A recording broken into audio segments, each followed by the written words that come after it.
Hello, may adlaw kaninyong tanan. Karon dayong adlaw, naglatagaw dahil mi diha sa downtown area. Nagpa-change oil mi sa sakyanan, nagpa-change oil pud sa transmission. Oh, gusto lagi. Mahal-mahal mo pud ay na giatot. Pero sa unta man kailangan man kay ginagamit jud namo na siya nga tarak-tarak.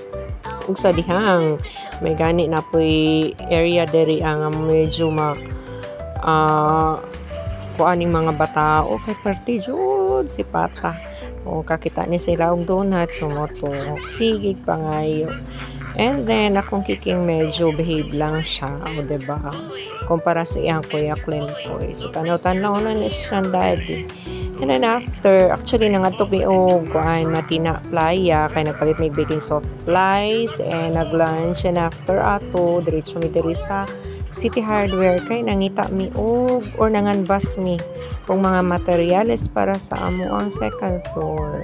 Hopefully mahuman among second floor ug mahuman sa amo ang gitaganang budget, di ba? Dili jud siya lalim.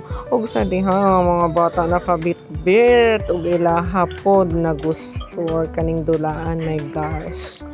May gani di kay tantong mahal. So mao to siya.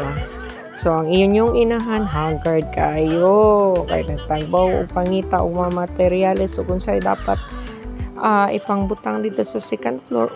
Tagbaw po o pamadlong ani mga bata. Pero, maski nga na makahapi gihapon. Kaya nagkuban-uban gihapon sila. Kaya naabot sa panahon din na sila manguban. Sumura to. Bye-bye.